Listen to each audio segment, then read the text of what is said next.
materi. Perkenalkan, nama saya Zahir Niswa, saya sebagai pemateri. Perkenalkan, nama saya Syarifah Kamadia, saya sebagai notulen. Perkenalkan, nama saya Nur Aini, saya sebagai notulen. Di sini kita akan menjelaskan klarifikasi, kesamaan, dan pemasahan larutan dengan kertas lakmus. Untuk mengidentifikasi sifat larutan asam, basa, dan garam dapat menggunakan indikator. Indikator ini dapat berubah warna ketika ditetesi zat yang bersifat asam dan basa. Untuk mengidentifikasi sifat larutan asam, basa, dan garam dapat menggunakan indikator. Indikator ini dapat berubah warna ketika ditetesi zat yang bersifat asam dan basa. Indikator asam dan basa dapat berupa indikator buatan seperti kertas lakmus, indikator universal, dan parameter atau indikator alami seperti bunga kembang sepatu, kubis ungu, dan kulit manggis. Salah satu contoh identifikasi adalah dengan menggunakan kertas lakmus. Zat yang digunakan untuk menunjukkan keberadaan bahan kimia atau ion berdasarkan warnanya. Warna kertas lakmus dalam larutan asam, larutan basa, dan larutan bersifat netral berbeda-beda.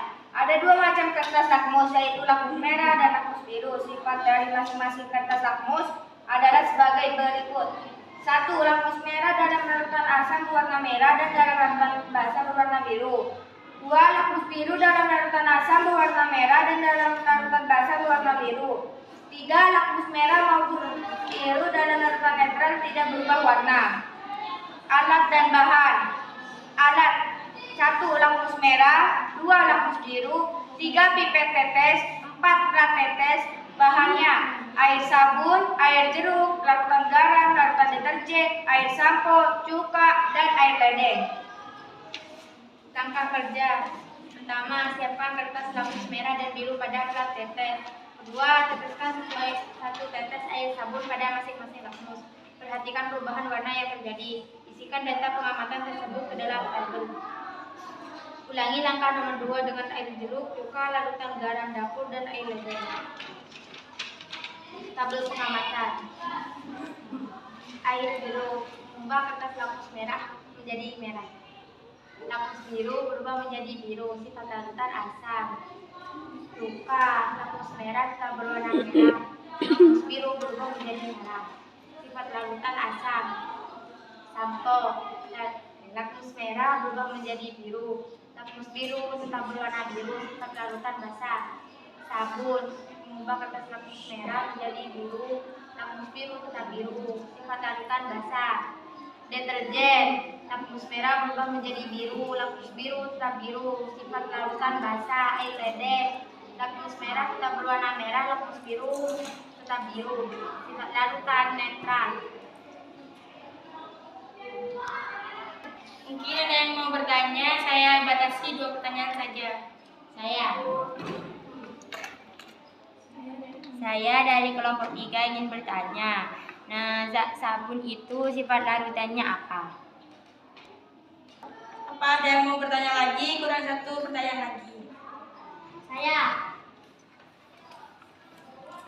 Saya dari kelompok 2 ingin bertanya. Bagaimana warna lakmus merah setelah ditetesi air sabun?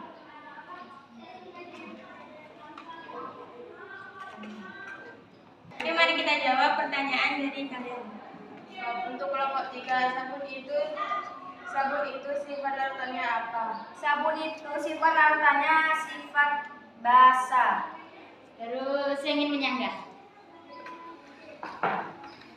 Kalau basa, kenapa lakmus merah tetap menjadi merah dan lakmus biru tetap menjadi biru?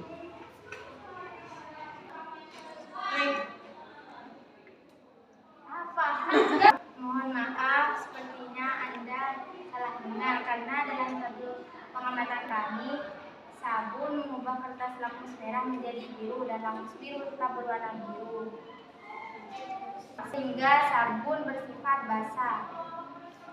Dari kelompok 2, bagaimana warna lakmus merah setelah ditetesin air sabun? Warna lakmus merah menjadi biru dan lakmus biru menjadi biru. Apakah paham? Paham. Tapi di sini lakmus merah saya tetap berwarna merah. Kenapa itu? Mungkin Bisa dijelaskan? berbeda-beda. Ya. Hasil waktu pengamatan, kelompok Anda kurang teliti dalam mengamati perubahan warna, sehingga lakmus merah tetap berwarna merah. Oke, paham. Oke, kesimpulan dari presentasi ini adalah kertas lakmus merah tetap berwarna merah saat ditetesi larutan asam, sedangkan kertas lakmus biru berubah menjadi merah saat ditetesi larutan asam. Kertas lakmus merah berubah menjadi biru saat ditetesi larutan basah, sedangkan kertas lakmus biru tetap berwarna biru saat ditetesi larutan basah. Kertas lakmus merah tetap berwarna merah saat ditetesi larutan netral, sedangkan kertas lakmus biru tetap berwarna biru saat ditetesi larutan netral. Contoh yang termasuk larutan asam: 1. Jeruk, cuka. Contoh yang termasuk larutan basah: air sampo, air sabun, air deterjen. Dan contoh yang terakhir, contoh yang termasuk larutan netral ialah air ledeng. Dan kami akhiri presentasi kali ini. Wassalamualaikum warahmatullahi wabarakatuh.